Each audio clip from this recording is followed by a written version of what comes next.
En un mundo sumergido en la oscuridad, sin Dios, donde el pecado ha cautivado el entendimiento, donde muchos viven en tinieblas y la mentira se ha convertido en su realidad, la palabra de Dios trae a nuestras vidas luz y verdad. La Iglesia Cristiana Reformada presenta su programa con toda la información y sucesos basada en las Escrituras Bíblicas. Ya con ustedes.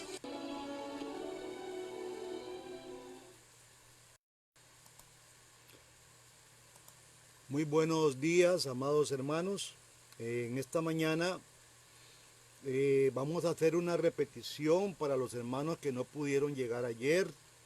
Recuerden que ayer tuvimos culto, que lo tuvimos por cuestión de tránsito. Algunos hermanos que venían de lejos, solamente el sábado podía transitar. Entonces estamos repitiendo esto a través del Facebook para aquellos que no pudieron, para nuestros hermanos que están lejos también, hermanos de San José, de Heredia, que nos ven, algunos de otros países también. Para algunos que no pudieron estar en la iglesia, queremos agradecerle a Dios el habernos encontrado. Hermanos, hoy vuelvo a repetirles, nosotros vamos a vivir con este virus por muy largo tiempo. Pues, ¿qué debemos de hacer? ¿Confinarnos? Creo que no. Lo lógico es ajustar nuestras vidas, saber vivir con este virus, protegernos y cuidarnos porque la vida tiene que continuar. Entonces es importante que usted, hermano amado, deje de lado los miedos. El miedo es aterrante, es peligroso. Ya los médicos han dicho que el miedo baja defensas y tenemos que simplemente como buenos cristianos cuidarnos, llevar al pie de la letra todo el protocolo que se nos dice. El lavado de manos, en la iglesia ayer tuvimos una alfombra con cloro a la entrada. Pasamos por el lado este de la iglesia, ahí estaba el lavatorio, ahí se lavaron las manos. Y la otra semana vamos a tomar temperatura también. Vamos a cuidar y a ponernos bajo todas las normas que nos está pidiendo el Ministerio de Salud. Y fue interesante porque ayer estuvimos por familias sentados y las personas que iban solas pues estuvieron solas a 2 metros de distancia cada una. Y todas con su careta y no tuvimos ningún problema. Creo que debemos de dar gracias a Dios. Ayer yo me sentí muy bien poderlos ver a ustedes, a sus rostros. Fue realmente un momento muy emotivo para encontrarnos nuevamente, ver a mis hermanos ahí juntos y unidos a pesar de la distancia que nos tenemos que tener. Estuvimos ahí juntos. Vamos a orar. El tema de hoy que vamos a presentar aquí fue un tema que di ayer, lo vamos a dar con algunos puntos de más. Espero que usted, hermano amado, recoja todas las dudas. Este es un tema bastante tenso, no es muy común en las iglesias, pero está en la Biblia y eso es muy importante. Oremos. Padre, te damos gracias por este nuevo día, por todas tus bendiciones que nos has regalado, Señor, por la naturaleza, por los alimentos, por la casa, por tu protección, por tu amor. Queremos darte gracias por la salvación que nos has regalado, Señor, y que tú, en el nombre de Jesús, derrames tu gracia sobre cada uno de los que están oyendo tu mensaje. Que esta palabra venga a impactar el corazón y la mente de mis hermanos y que pueda ser útil para tener una vida sana en esta sociedad delante de ti, Señor. Nos ponemos en tus manos hoy, Dios, y gracias por las alabanzas que tuvimos hace un momento. Hoy quiero hablarles a ustedes de un personaje que no es muy grato. Es un personaje que es enemigo de unos y es compadre de otros. Son compadres. Y de otros viene a ser un enemigo. Vamos a hablar un poquito de Satanás, no es nuestro estilo, pero es importante tener un enfoque claro de lo que es Satanás. Aquí en Costa Rica, como dije ayer, hubo un movimiento que empezó la señora Rita Cabezas sobre la demonología. Y entonces se veían demonios en todo lado. Se le dio más poder al demonio en las iglesias costarricenses cerca de los años 80 que al mismo Dios. Entonces vamos a tener un enfoque bastante claro de qué es Satanás, qué pasó con él, qué injerencia tiene en nuestras vidas y qué ha hecho Cristo en contra de él. Entonces vamos a tener ahí un poquito, como puse el título, el Apocalipsis y el hombre fuerte, y vamos a ver lo que la Biblia nos dice hoy. Es muy importante remontarnos a la historia, hermanos. Satanás fue el ángel caído que se reveló en el cielo, pero cuando Dios crea el Edén aquí en la tierra, es el primero que va a ver cómo destruye toda la obra de Dios. Y se le presenta a Adán. A Adán se le presenta y a Eva y los hace caer. Entonces, desde ese momento en adelante, recuerden que Adán y Eva tenían toda autoridad sobre la creación. Dios los pone como mayordomos en esa creación maravillosa que Dios les da. Y de ahí en adelante, a través de la caída y el pecado, ese pecado que provoca la muerte del hombre ante Dios, Satanás viene y se apodera de toda esa maravilla que Dios le había dado al hombre.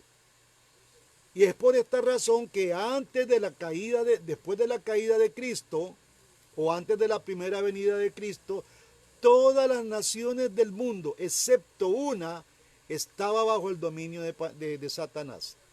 Dios a través de la historia levanta un pueblo, ustedes conocen la historia a través de Abraham, y ese pueblo transita por el mundo con la presencia de Dios que estaba simbolizado en el arca del pacto.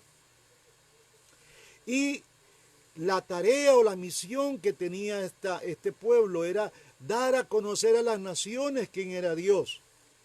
Tenía que alumbrar en medio de las tinieblas, de las grandes y densas tinieblas que el mundo estaba viviendo. Había una luz pequeña que alumbraba a este mundo y era Israel.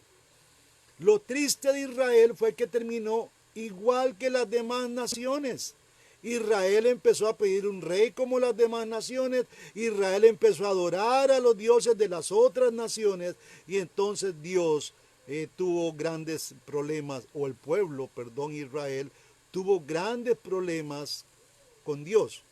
Y es ahí cuando el pueblo se divide, llevado esclavo a Egipto, es llevado esclavizado a Babilonia, y Dios se enoja tanto con ellos que quita la gloria del templo y quedan 400 años de silencio donde Dios no le habla a este pueblo. Pero como Dios es fiel y las promesas se las cumple, en el momento preciso llegó la luz a este mundo. Dios le había dado toda autoridad a Adán, pero éste la entregó a Satanás, como habíamos dicho, de tal manera que cuando vino Jesús, el dueño del paraíso eterno, ocurrió un evento que le sucedió a Adán en un momento. Recuerden que cuando Jesús viene al mundo, en un momento preciso, yo decía ayer que Adán cayó teniéndolo todo. Jesús es tentado por Satanás teniendo nada, aunque lo tenía todo. Estaba con 40 días de ayuno, estaba en el desierto, y es ahí teniendo casi nada que Satanás viene y le da la tentación que le dio a Adán, casi que lo mismo, en otra forma. Mateo 4:8, vamos a ir a Mateo 4:8, dice, otra vez le pasó el diablo a un monte muy alto, y éste le muestra todos los reinos del mundo y su gloria, dice. Y le dijo Satanás a Jesús, todo esto te daré si postrados me adorares. Ya sabemos la historia en que termina. Dios lo que hace es no pelear con el diablo, lo que hace es decir lo que la Escritura dice. Solo a Dios adorarás, y le saca el primer mandamiento. La pregunta con este texto de Mateo 4:8 es, ¿en qué momento Satanás se apoderó de todos esos reinos del mundo y toda la gloria de estos reinos? Pues muy simple, hermano. Cuando Adán pecó, todo el poder que Adán tenía sobre la tierra es transferida a Satanás. Y eso fue lo que pasó.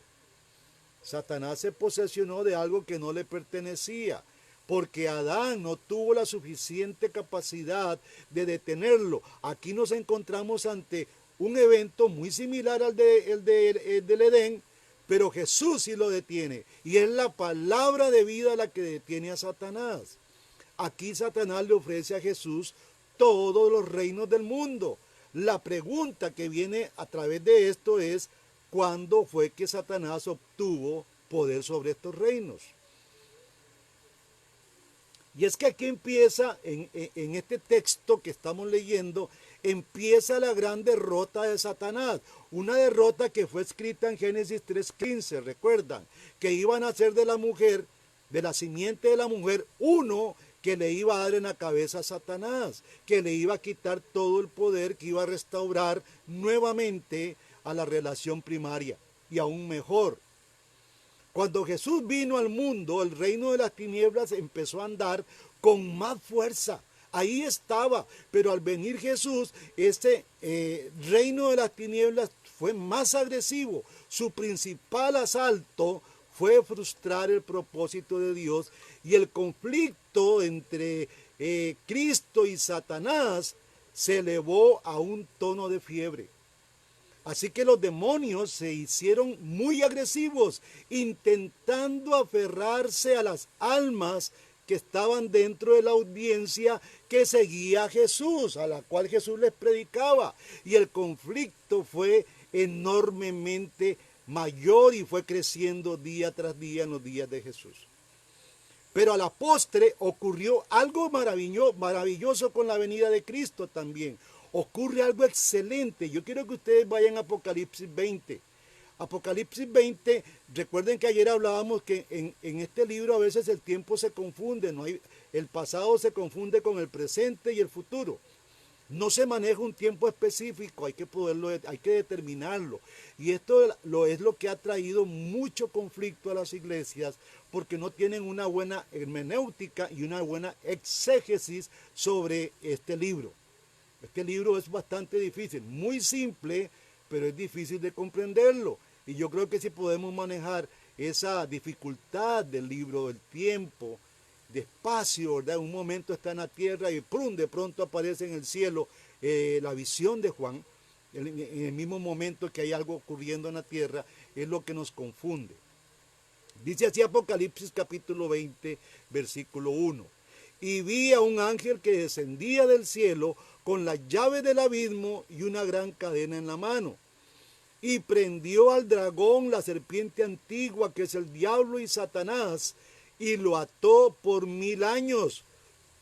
Y lo arrojó al abismo y lo encerró y puso su sello sobre él para que no engañase más a las naciones hasta que fuesen cumplidos 1000 años.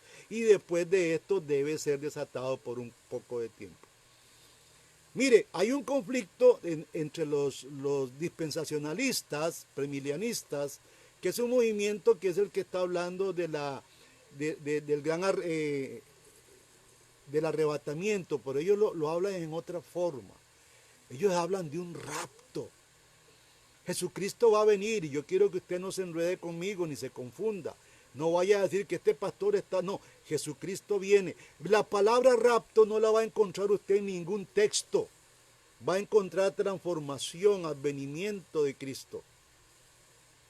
Y esto es un sistema que nace allá por 1890 y resto, con una visión de una mujer irlandesa de apellido Norton. Y viene Juan Nelson Darby y Scofield y toman esa idea y empiezan a hacer una melcocha que tiene confundida a todo el pueblo. Realmente lo que la escritura dice aquí es que el dragón prendió a Satanás, el ángel prendió a Satanás y lo ató por 1000 años. La pregunta es, en el transcurso de la historia bíblica, ¿cuándo fue atado Satanás? No hay un registro, según el sistema premilianista, dispensacionalista, no tenemos un registro de cuándo fue atado. Pero haciendo una buena exégesis nos vamos a dar cuenta que sí hay eventos bíblicos donde Satanás fue atado. Este que hablamos de de lo que Mateo dijo, de esta gran caída que Satanás le quería dar a Jesús, ahí empieza la gran declive de Satanás, el cumplimiento de Génesis 3:15. Y entonces surge la pregunta con este texto: ¿cuándo será encadenado Satanás? En realidad, hermanos, ya se dio en la primera venida de Cristo. Satanás fue encadenado cuando Cristo vino a la tierra. La primera prueba que se encuentra de esto está en Apocalipsis. Apocalipsis capítulo 12. Yo quiero que usted vaya a Apocalipsis 12, que recoge el capítulo 12, toda en un extracto, la venida y la mujer con dolores de parto, la venida de Cristo, que Herodes iba a matar a todos los niños y lo hizo. Estaba a punto y es simbolizado como el dragón que quería comerse al bebé. Y ahí está en una figura muy mítica todo el evento de Jesús, interesante. Apocalipsis 12:9 dice: y fue lanzado fuera el gran dragón, la serpiente antigua, que se llama Diablo y Satanás, el cual engañaba al mundo entero. Fue arrojado a la tierra y sus ángeles fueron arrojados con él. Haciendo un arqueo entre Apocalipsis 12 y Apocalipsis 20, vemos que Satanás es atado. Y es atado con un objetivo. El objetivo es que no engañe más a las naciones. Recuerden que en el Antiguo Testamento la luz solamente la tenía Israel, y todos aquellos que se allegaran a Israel, como Rahab, como Ruth y muchos más, que se allegaron a Israel y recibieron la luz. Y naciones que tenían que ser alumbradas, Israel no las pudo alumbrar, porque Israel se hizo como uno de ellos. Yo creo que si vemos hoy en el Nuevo Testamento, la iglesia es la luz de este mundo. Tenemos la misma función. Yo la pregunta que hago es, hermanos, ¿estamos alumbrando a este mundo? Recuerde que Satanás fue atado para que no engañase más, para que el evangelio se pudiera extender a las naciones. Y eso ha ocurrido. Hoy en todo el mundo usted va a encontrar iglesias cristianas por todo lado. Usted va a escuchar, aún por estos medios, la internet, cómo se habla de Dios. En otros tiempos eso era imposible. Era casi imposible hablar de Dios. Satanás tenía el control total sobre las naciones, las engañaba completamente. Pero un día vino Jesús, y Jesús empezó a hacer la labor de Génesis 3:15. Esa es nuestra gran verdad, hermanos. Génesis 3:15, alguien que venía de la mujer, del mismo hombre, por eso Cristo se encarna, venía a darle en la cabeza a Satanás. Ahora, fue arrojado a la tierra y sus ángeles con él, dice. La idea es que Satanás no podía impedir que la proclamación del evangelio corriera. Él no puede hoy en día y nunca va a poder, porque la iglesia nada la detiene, ni las puertas del infierno la van a detener. Ahora, la idea es que Satanás no podía impedir esta proclamación del evangelio. Apocalipsis 23 dice: y lo arrojó al abismo y lo encerró y puso su sello sobre él para que no engañase más a las naciones, hasta que fuesen cumplidos 1000 años. Y después de esto debe ser desatado, dice la Escritura, por un corto tiempo. Los que son futuristas, los que son dispensacionalistas, estos tienen un grave problema con este texto. Hacen un enredo con este texto porque no pueden meter en dónde fue atado Satanás. Porque para ellos el milenio es después de que Cristo venga. Para nosotros, los que nos basamos en la Biblia, el milenio es ya. Desde el momento que Cristo vino, el tiempo se cumplió. Ya los tiempos finales empezaron. Hermano, tenemos que tener claro eso. El reino de Dios viene con el Mesías. El Mesías ya vino. El Mesías está reinando. Y tenemos que tener esto muy claro. Ahí se nos dice en estos textos que el diablo está atado en un sentido de que ya no puede engañar más a las naciones. El evangelio está corriendo con poder por todas las naciones gentiles. Satanás está atado, no puede hacer nada contra nuestra predicación. Vamos a ir viendo esa caída de Satanás gradual y ese atar en Colosenses 2:15, que es un texto para mí de fiesta. Tenemos que hacer fiesta con este texto. Colosenses 2:15 dice, y despojó a los principados y a las autoridades y los exhibió públicamente, triunfando sobre ellos en la cruz. Vamos viendo gradualmente cómo Satanás es atado y destruido. Primeramente en la gran tentación no pudo hacer caer a Jesús como sí hizo caer a Adán. Después vienen los discípulos que vamos a ver más adelante y también en la cruz. Ahí está la derrota rotunda del enemigo de nuestras almas. Hebreos 2:14 dice algo interesante. Así que, por cuanto los hijos participaron de carne y sangre, él también participó de lo mismo para destruir por medio de la muerte al que tenía el imperio de la muerte. Esto es el diablo. ¿Están viendo la caída, hermano, estrepitosa? El que tenía todo el imperio, el poder de la muerte, está siendo destruido. Jesús lo destruye en la cruz y en la resurrección. Y ya el diablo está siendo desmantelado totalmente. Yo a veces me asusto de ver cómo las iglesias le dan tanto énfasis a Satanás. Yo creo que el hombre va a tener que ubicarse bien. No sé si usted, hermano amado, ha escuchado hermanos que andan en pecado, que se les apareció una mujer por ahí, un mal negocio por allá, y al final le echan las culpas al diablo. Se les olvidó que el pecado que hay en ellos es lo que produjo todo eso. Y que los hijos de Dios que han sido regenerados por la sangre del Cordero tienen poder para enfrentarse y vencer al enemigo. No quiero decir con esto que el enemigo no está ahí, y ahora vamos a ver esto. Pero sí tenemos ahora nosotros autoridad que ni las puertas del infierno nos pueden detener. Podemos hablar, estamos en un tiempo peligroso, hermanos. La iglesia al principio, la iglesia del primer siglo, tuvo un azote fuertísimo que fue el imperio romano, el circo romano. Y aún así, con leones y con todo lo que ese circo contenía, el pueblo siguió dando testimonio de Jesucristo hasta la muerte. Y estos que dicen ahí son los mártires que la Biblia habla en el capítulo 6 y habla en el capítulo 20 también. Hermanos, esto es maravilloso. El que tenía el imperio de la muerte ha sido destruido, porque Cristo venció la muerte y resucitó. Estos dos textos afirman que Cristo destruyó el poder del diablo en su primera venida. Ahora, si usted no entiende estos textos de que Cristo exhibió públicamente a nuestros grandes enemigos, hermanos, sigamos creyendo en Satanás. Yo creo en Jesucristo y en su poder.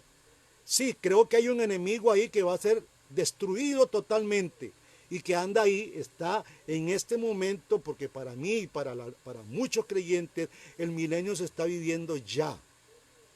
Es ese tiempo donde Cristo está reinando.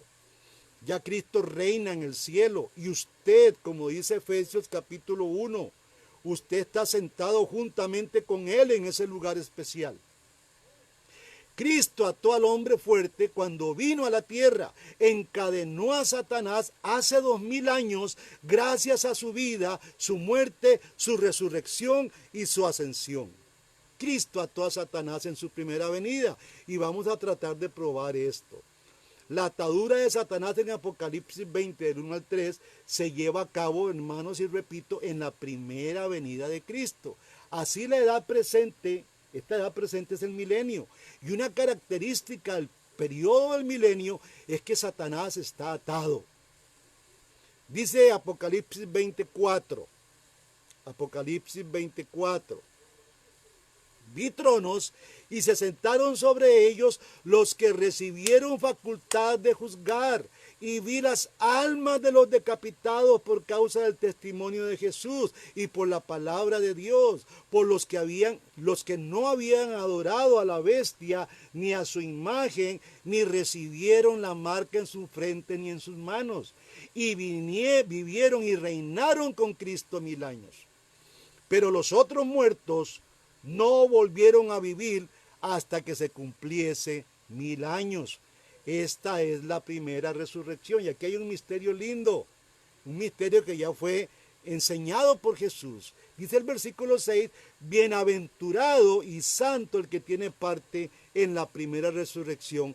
La segunda muerte no tiene poder sobre estos, sino que serán sacerdotes de Dios y de Cristo y reinarán con él 1000 años. Yo decía ayer a los hermanos, ustedes se han leído Primera de Pedro, capítulo 2, versículo 5, por ahí, 2:5, 2:7. Dice la Biblia que usted es un real sacerdocio, que es nación santa. Ahora, sería irónico pensar que yo voy a ser sacerdote de Dios en el futuro. Usted ya lo es.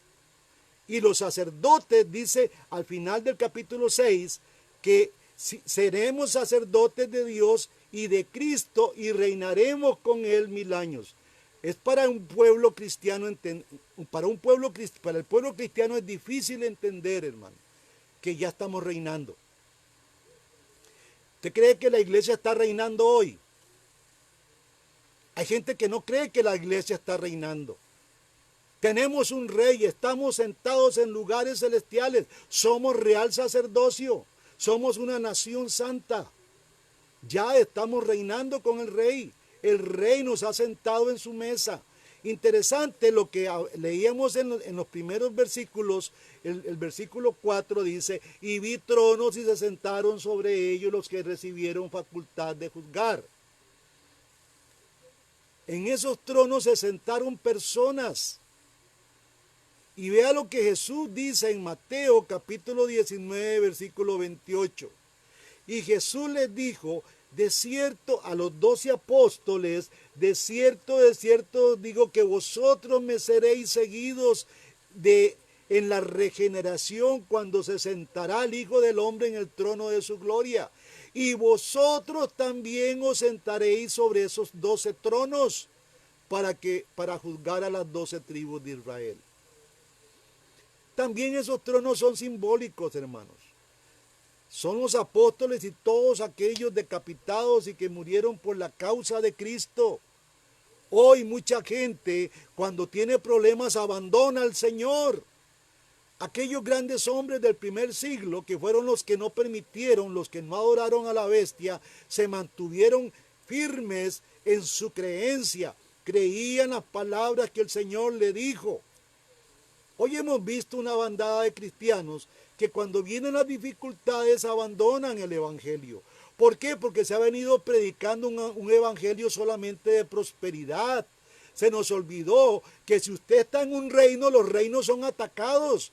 No hay ningún reino que tenga dominio por toda la eternidad, solo el de Cristo que está pronto a completarse. Pero estamos en un reino y ese reino recibe choques constantemente. Y la Biblia dice que solo los violentos van a arrebatar el reino de los cielos. Nosotros estamos en un reino que está siendo violentado constantemente. Mírese ahora con este movimiento LGTBI. Es terrible verlos a ellos diciendo que Dios es gay, poniendo a un Cristo crucificado ahí todo gay, con la bandera gay. Estamos siendo atacados, las iglesias quieren ser cerradas, Satanás está con el movimiento que tiene y con los hombres pecadores que hay, porque como dije al principio, vamos a hablar de un hombre que es enemigo de uno y amigote de otros. Y si usted no es hijo de Dios, usted es hijo del diablo, eso lo dice la Biblia. Yo lo digo con la autoridad que la Biblia me da. Y cuando una persona no ha nacido de nuevo, tenemos que tener claro en nuestras mentes que es un hijo de Satanás. Por eso somos trasladados de un reino a otro. Esa es la gran tarea que hace Dios y es la gran tarea que la misión tiene, la misión de la iglesia. Con mucha razón, en un mundo donde Satanás tenía todo el poder, Dios comisiona a su pueblo en Mateo 28 y le dice, id y haced discípulos a todas las naciones, porque ya se puede. Satanás, que engañaba a todas las naciones, está atado, o sea, su poder de engañar está detenido. Eso es lo que está hablando Apocalipsis. Bienaventurado el santo que tiene parte en la primera resurrección, dice versículo 6. Y mucha gente no entiende. ¿Ha sido usted resucitado, hermanos? ¿No está usted muerto en sus delitos y pecados, de un pronto a otro nació de nuevo? ¿No ha sido usted trasladado del reino de las tinieblas al reino de la luz admirable? ¿No se llama eso una resurrección? Volver a vivir dentro de los muertos. Eso es lo que está hablando Apocalipsis 26. Bienaventurado el santo que tiene parte en la primera resurrección. La segunda muerte no tiene poder sobre estos. Porque un día todos los muertos, el mar va a tirar los muertos. Todos los muertos van a volver a nacer para el día del juicio. Van a volver a la vida para ser enjuiciados. Este va a ser el juicio. Porque dice el versículo 5, pero los otros muertos no volvieron a vivir hasta que se cumplieron 1000 años. O sea que cuando los 1000 años terminen, es la venida de Cristo y es el juicio. Así de simple, hermanos. Es sencillo. Me gustaría meterme un día a dar una enseñanza más profunda sobre esto. Pero hoy lo que quiero hablar es de ese famoso hombre fuerte, que mucha gente le está haciendo tanto honor y le está dando tanto poder que se olvidaron que Cristo es más poderoso que él. Recordemos, hermano amado, que durante el periodo de Satanás, este periodo de Satanás es atado, este milenio. Antes de empezar el milenio. ¿Cuándo empieza el milenio? El momento que es atado Satanás. Y entonces las naciones no van a ser engañadas. Y el reino de Cristo, en Apocalipsis 20, capítulo 20, versículos 4 y 6, ese reino de Cristo está siendo cumplido, está avanzando grandemente. Si usted se da cuenta, pregunto, ¿hay alguna indicación en el Nuevo Testamento de que Satanás estaba atado en el tiempo de la primera venida de Cristo? Déjeme decirle que sí la hay.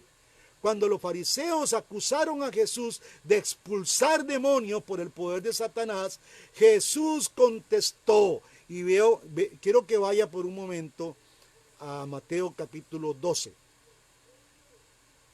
Jesús contesta esto a los fariseos que lo acusan a él de ser una persona llena de demonios. Demonio tiene, decían los fariseos a Jesús. Dice Jesús en Mateo 12, 29, porque ¿cómo puede alguno entrar en la casa del hombre fuerte y saquear sus bienes si primero no le ata? Y entonces podrá saquear su casa. Una vez hablando con una persona le hice la pregunta, ¿para usted quién es el hombre fuerte?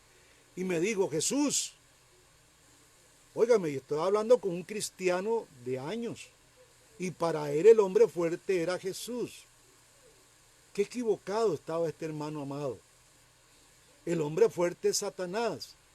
Y Jesús dice, mire, yo para poder saquear este territorio donde Satanás tiene todo el poder y engaña a todo el mundo, yo tengo que amarrarlo para saquear a los míos. Su casa va a ser saqueada. Usted y yo fuimos saqueados por Cristo. Aleluya. Cristo nos sacó de esa cárcel donde estaba usted y yo. Una cárcel donde el dueño, el comandante de esa cárcel era Satanás mismo.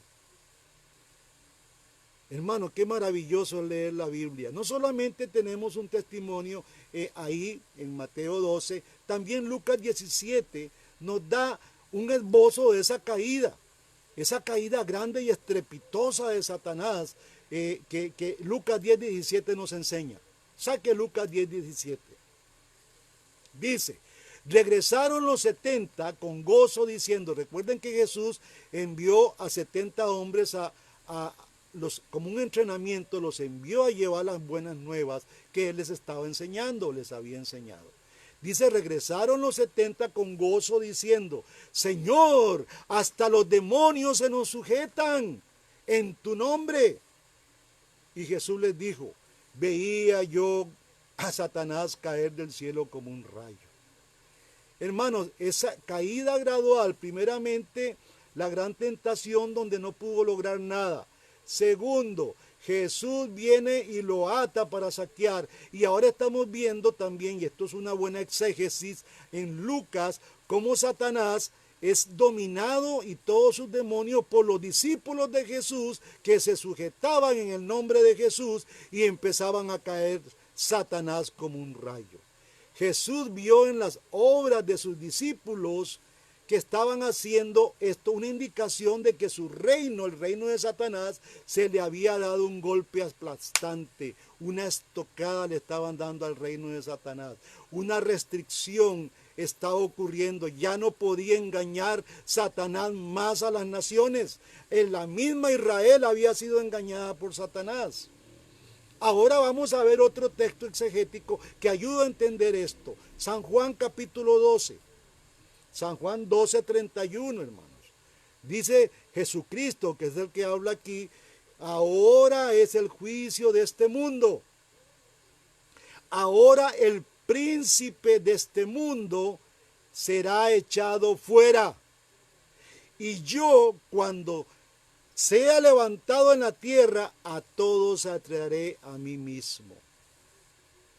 ¿Cuándo fue levantado Jesús? Esa resurrección, hermanos, donde Él vence, no solamente vence a Satanás, sino que vence la muerte, empieza Jesús a traernos a nosotros, a usted y a mí, hacia Él mismo. ¡Qué belleza! Qué belleza poder entender esto, hermanos, porque usted no puede entender estos textos si no tiene una historia. Desde Adán vamos viendo el problema. El mensaje de la sangre derramada de Cristo iba a frustrar los propósitos de Satanás. Las naciones ya no andarían más en la oscuridad porque la luz vino y Jesús dijo a su iglesia, vosotros sois la luz del mundo. Esta atadura de Satanás en Apocalipsis 20 del 1 al 3 encuentra apoyo en los evangelios, en particular en lo que Mateo 12:29 dice, se lo voy a repetir.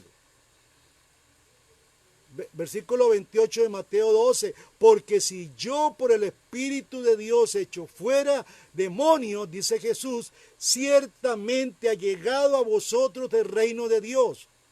Y usted puede constatar en las Escrituras cómo Jesús echó demonios y sus discípulos también. Y eso era una señal del dinamismo del reino. El reino traía señales, traía sanidad. Sanidad que ahora todo el mundo se ha anclado ahí, pero eran señales del dinamismo del reino de Dios. Y también uno de ellos era tener poder sobre el que tenía poder en la tierra, el príncipe de esta tierra, que era Satanás. Resulta que viene una persona y empieza a exterminarlos, a echarlos, y le dice a sus discípulos, ustedes también tienen ese poder. Hermanos, ¿qué le pasa a la iglesia? Quizás a usted que sigue creyendo que Satanás tiene un poder increíble, que usted tiene que casi morir y luchar con él. Déjeme decirle, y esto tiene mucha importancia cuando yo digo estas palabras, que Jesucristo ya los venció. Y si usted está en Cristo, usted tiene el mismo poder. Y no porque ya Jesucristo los venció, no se le va a acercar Satanás a tentarlo, porque somos pecadores y también en nuestro corazón las concupiscencias a veces se reviven y tenemos que hacer morir nuestra carne. Esa es la tarea que tenemos, hermanos. Y dejar de estar señalando que Satanás me hizo caer. No, trabaje usted con la concupiscencia perversa que hay en su corazón. Despójese de todo eso. Es una tarea que le compete a cada uno de los creyentes. Y dice el versículo 29, pues, ¿cómo puede alguno entrar en la casa del hombre fuerte y saquear sus bienes si primero no le ata? Entonces podrá saquear la casa. Por eso Satanás, según el capítulo 20 de Apocalipsis y el capítulo 12, lo que se ha hecho al atarlo y al echarlo a un abismo, que son palabras simbólicas, es detener el poder que tenía de engañar a las naciones. Pero algunos dirán, porque siempre hay ilusos que dicen, ¿cómo puede usted decir que Satanás está atado si hay tanta maldad en el mundo hoy en día? Hermanos, creemos que Satanás está atado, pero no está aniquilado totalmente. No estamos hablando de una aniquilación, estamos hablando de un cese de poder donde la iglesia en ese atar a Satanás puede llevar el evangelio a todas las personas. Y voy a darles un ejemplo muy interesante. Resulta que en un jardín hay un perro agresivo que puede hacer mucho daño a los que por ahí entran. Usted tal vez se ha topado con una casa que dice perro bravo. En la mía hay uno de lo que hay en Chihuahua. Perro bravo. Pero hermano, si usted entiende que ahí dice perro bravo, ¿usted se metería a ese jardín confiadamente?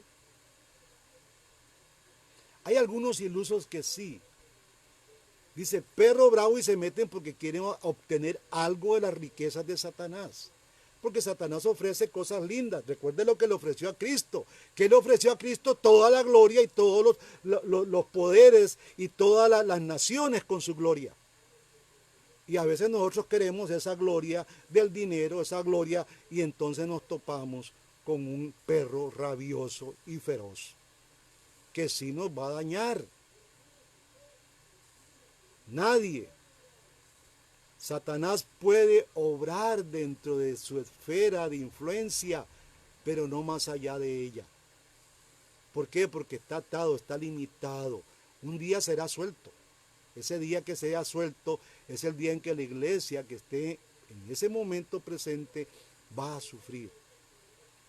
¿En qué sentido es que entonces está atado Satanás? Bueno, en el sentido que Apocalipsis 23 dice, para que no engañe más a las naciones, en este caso a los gentiles. Por eso usted y yo hemos entrado a esto. Antes de la muerte y la resurrección de Cristo, el conocimiento salvador de Dios fue prácticamente limitado a la tierra de Israel. Ya esto lo dije desde el principio. Solo Israel tenía la luz de Dios, solo Israel tenía los pactos, solo Israel tenía la ley, solo Israel tenía todas las promesas de Dios. Era ese pueblo la luz del mundo de aquel tiempo. Pero casi en todos los países gentiles, hoy, todos los países gentiles del mundo, nos topamos con iglesias por todos lados, hermanos. Hay iglesias en Irak, hay iglesias cristianas que sufren en China, hay iglesias en África donde están sufriendo, pero hay iglesias cristianas y hay cristianos muy camuflados, misioneros que van a estas naciones y se meten y empiezan a evangelizar de una forma muy discreta. Y son personas que arriesgan la vida por el evangelio.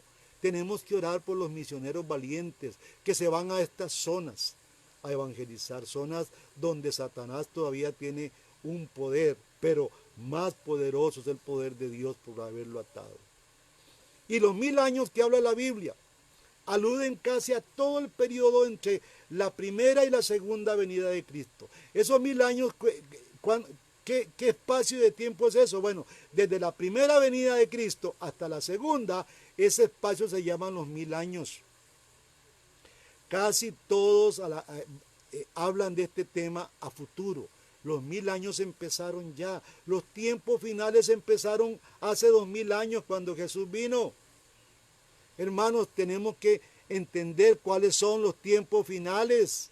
Usted está viviendo en los tiempos finales. Desde que Jesús vino hasta que Jesús vuelva, se llaman tiempos finales. Se va a llamar también los 1000 años, que es el número 10. Se hablaba ayer que los pitagóricos tenían el número 10 como el número perfecto.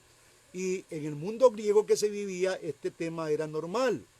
Y entonces, potenciado ese número, da una cantidad de 1000. Mucho tiempo. Eso simboliza este tiempo. Pero después de ese tiempo será desatado por un corto tiempo para volver a engañar a las naciones con el fin de llevar un ataque final contra los santos del Señor Jesucristo. Apocalipsis 7, ya vamos a ir aterrizando. Apocalipsis 27, yo quiero que usted vaya apuntando esos textos. Dice, cuando los 1000 años fuesen cumplidos, Satanás será suelto de su prisión. ¿Cuál era la prisión? Un abismo. Es un lugar simbólico donde se detiene.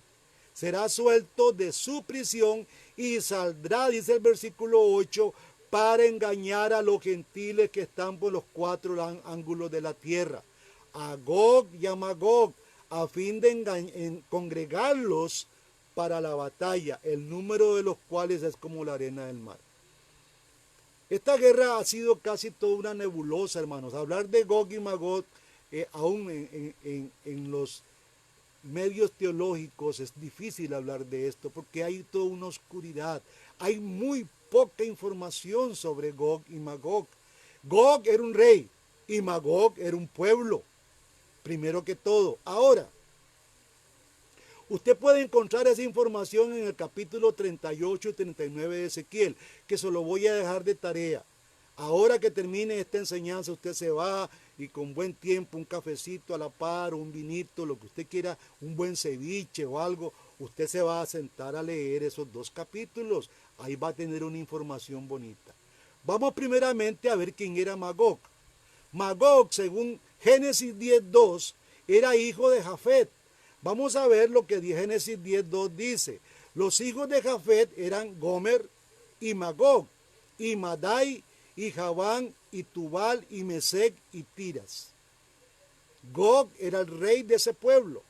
Ezequiel 38:2 dice lo siguiente: hijo de hombre, repito por si están apuntando, Ezequiel 38:2, hijo de hombre, pon tu rostro contra Gog en tierra de Magog, príncipe de la cabecera de Mesec y Tubal, y profetiza sobre él. Estuve buscando un poco ayer lectura sobre esto, quiénes eran estos de Magog, y resulta que, bueno, según Génesis 10, eran los hijos de Jafet. Ahora, cuando el diluvio termina y los hijos se van, ¿verdad? Dicen que Cam, el hijo malvado que fue hacia la tierra del norte, que es Egipto, África y para abajo, Sem se quedó ahí en el lugar Medio Oriente, y Jafet se fue hacia la parte indoeuropea o hacia Europa. Y me leí una historia maravillosa sobre cómo esa gente de Gog, de Madai, de Javán, de Tubal, de Mesec, eran gente malvada. Es más, comían carne. Ellos iban a la guerra y se comían a sus enemigos. Dicen este historiador que eran personas de ojos azules y de pelo rojo. Y uno puede apuntar hacia arriba ya los vikingos y toda esta gente. Y hay una historia de cómo fue que Alejandro el Grande contuvo a esa gente. Claro, Alejandro el Grande es más hacia Cristo que la historia de la guerra de Gog y Magog, que se da en Ezequiel más o menos en los años 600 antes de Cristo, 612 por ahí. Y de cómo Alejandro el Grande contrató a todos los herreros del imperio griego para hacer una puerta de hierro inmensa, porque había un lugar por donde estos de Magog pasaban y estos eran terribles, se los comían, dice que comían a unos cadáveres podridos. Esta era la práctica de esta gente. Y entonces, por un corto tiempo, dice la Biblia, Dios va a soltar a Satanás para que reúna a ese tipo de gente desalmada. Terrible, gente que va a comer carne, tal vez no en una forma literal, pero hoy están devorando al mundo algunos grandes. Y gente va a venir a hacer guerra contra el pueblo de Dios. Por eso es que va a ser desatado esta gente. Los romanos fueron gente sangrienta. Los babilonios fueron gente sangrienta. Usted lo puede leer en Habacuc, llamados los caldeos. Fueron gente sin asco. Y yo creo que hoy, en esta posmodernidad que está muriendo, hay personas sin asco que está devorando al mundo. Y no hace falta matar ni pegarle un hachazo en la cabeza. Hoy se mata a la gente de otra forma. Se mata con todo lo que usted está viendo. Este coronavirus, esto es parte de todo esto. Considero que están matando a la gente con miedo. Son otras armas las que nos están destruyendo. Hermanos, tenemos la solución en nuestras manos contra el coronavirus. Ser precavido. Usted tiene que aprender a ser ordenado y precavido. Y todo lo que nos han enseñado bueno, que aún Dios lo enseña, lavado de manos y todo esto, tenemos que aplicarlo perfectamente en momentos de crisis, porque usted no se puede detener. El mundo tiene que... Esta gente de Magog, que ya sabemos de dónde provienen, hicieron una guerra terrible contra Israel. Y fue tan terrible que Dios vio tanto horror de esta gente, tanta maldad, que Dios tuvo que intervenir en esa guerra. Fue una guerra terrible. Dios intervino lanzando fuego desde el cielo para poderlos detener. Bueno, ¿cómo va a ser en el final? Ahí está escrito en la Biblia. Vendrá de pronto la piedra. Algo viene del cielo a detener todo esto y a plantear el juicio. Esto es lo que está simbolizando la guerra de Gog y Magog. Versículo 9 del capítulo 38 de Ezequiel dice: y tú subirás, vendrás como tempestad, hablándole a Magog, como nublado para cubrir la tierra serás tú, y todas tus compañías y muchos pueblos contigo. O sea, ellos van a reunir a muchos pueblos. Esto fue lo que ocurrió allá 600 años antes. Lo que está haciendo Juan es trayendo a colación esa gran batalla espantosa y terrible que tuvo que vivir el pueblo de Israel. Versículo 11 del capítulo 39 de Ezequiel, que fue lo más impactante para mí, hermanos. Dice: y será en aquel tiempo que yo daré a Gog lugar para sepulcro allí en Israel. O sea que este gran rey junto con todos los ejércitos que reunió van a caer en Israel. El valle de los que pasan al oriente del mar, y obstruirá el paso de los transeúntes, pues ahí entregarán a Gog y a toda su multitud, y llamarán ahí el valle Amón Gog, y la casa de Israel los estará enterrando por 7 meses para limpiar la tierra. Era tan grande ese ejército que tuvo que Israel usar 7 meses para poder enterrar a todos los muertos que ahí había. Esto es terrible, hermanos. Es terrible. Yo me di la tarea anoche, vine, saqué todo mi tiempo ayer para leer de aquí y por allá. Aún Alejandro el Grande le tenía miedo. Los romanos cayeron en manos de los bárbaros, que se creen que son esos mismos. Son terribles. Y esos mismos se van a levantar en el futuro. No decimos que son ellos, pero sí es en el contexto de este texto de Ezequiel, así más o menos va a ser la guerra. Va a ser sangrienta, violenta. Por eso Satanás va a desatar toda su furia cuando sea suelto. Ahora está detenido. Interesante. Pero vendrá Cristo de pronto, hermanos, y hará juicio. Capítulo 20 de Apocalipsis, ya casi salimos, versículo 9. Y subieron, dice, sobre la anchura de la tierra y circundaron el campo de los santos y la ciudad amada, hablando de Israel. Y de Dios descendió fuego del cielo y los devoró. ¿A quiénes? A los de Magog y del rey Gog. Y el diablo que los engañaba fue lanzado en el lago de fuego y azufre, donde está la bestia y el falso profeta, y serán atormentados día y noche para siempre jamás. Vemos que tiene lógica todo esto, hermanos. Es suelto Satanás por un corto tiempo con un pueblo muy violento, y tiene que intervenir Dios para poder rescatar a los suyos, porque aún al pueblo de los santos los estaba venciendo. Y de ahí viene el juicio. Qué interesante que el lago de fuego no es lo mismo que el abismo.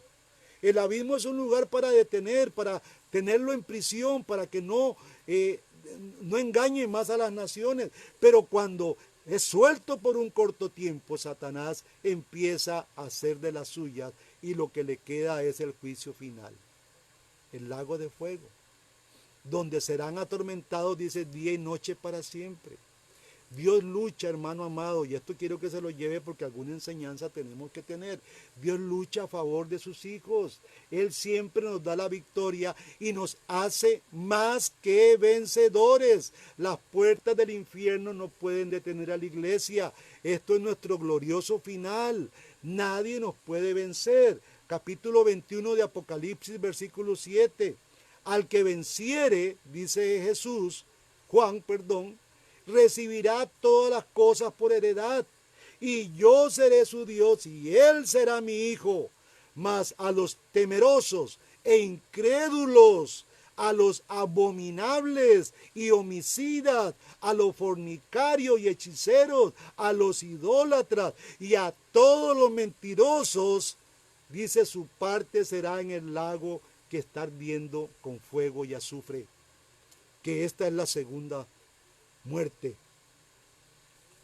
Aleluya. Termino con un versículo, Apocalipsis capítulo 20, versículo 14. Ahí vamos a terminar, hermanos. Dice, capítulo 20, versículo 14 de Apocalipsis: y el infierno y la muerte fueron lanzados al lago de fuego. Esta es la muerte segunda. Y el que no fue hallado, esto es lo más grave, trágico, hermano. Por eso muchos cristianos ahí salen corriendo: Señor, escribe mi nombre en el libro. Esos nombres ya están escritos. Y el que no fue hallado escrito en el libro de la vida fue lanzado en el lago de fuego. Aleluya, hermanos. Qué triste final para muchos. Pero qué glorioso final para otros, para usted y para mí. Venceremos sobre el mal, todo el mal quedará destruido y reinaremos eternamente en un mundo sin maldad, en un mundo sin pecado. Esto es el premio que Jesús te quiere regalar a ti. No estés en lo más mínimo atesorando en tu corazón el poder de Satanás. Satanás viene en una caída libre. Está atado su poder, un día lo van a desatar.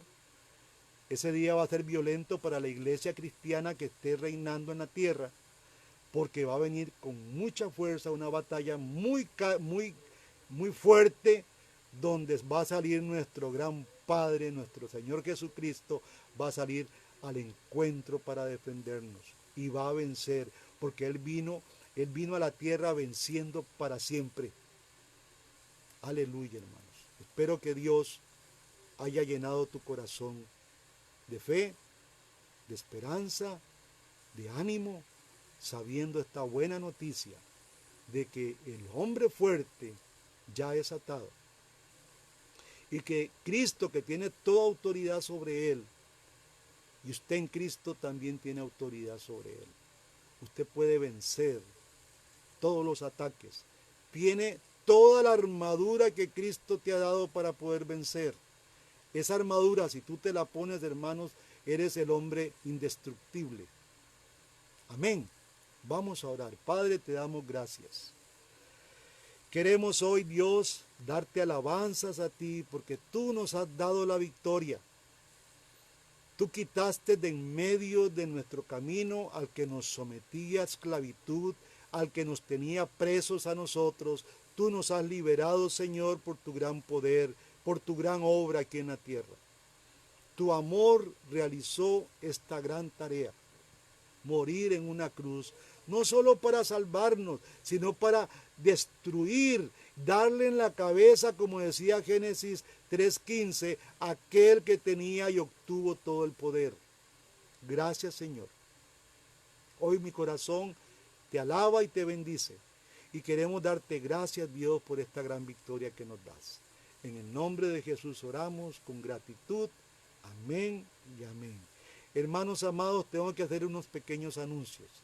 Nuestra hermana Dafne está haciendo unas cosas muy ricas. Ella es una emprendedora y nosotros como cristianos tenemos que apoyarla. Así que pueden llamarla. Ayer comimos unas cosas riquísimas ahí con miel, sabrosas. Hace churros, hace muchas cosas. Ella desde allá de Barranca me las trajo hasta aquí. Ella tiene, no solamente hace sus sus riquezas ahí, sus cosas ricas, sino que también las manda por express. Y quiero agradecerte, Dafne, estuvo muy rico, nos disfrutamos con un cafecito bien rico esas delicias que estás haciendo. Dios te bendiga. Hermana Anita, Dios te bendiga. Dios tiene sobre ti un ministerio grande. Dios te guarde. Allá en Horquetas de Sarapiquí, hermanos, Dios me los bendiga. En Escazú, allá en Heredia, Alejandro, a Sarita. Sarita, muchas gracias por tus aportes. Ha sido una bendición para la iglesia. Por esta razón, por ustedes, hermanos, que no están en la iglesia, es que estamos haciendo esto. Y va a ser como un refrescamiento. Vamos a estar repitiendo los domingos los temas de los sábados, para poder reafirmar y bendecir y ampliar un poco lo que Dios nos está dando. Esto es por amor a ustedes, hermanos. Dios los ama, y por amor a ustedes que no tienen una iglesia ya porque están cerradas, estamos haciendo esta transmisión desde aquí, desde la pequeña casa del pastor de Esparza. Dios me los bendiga, tengan un buen domingo y que el Señor derrame toda bendición sobre sus vidas. Amén.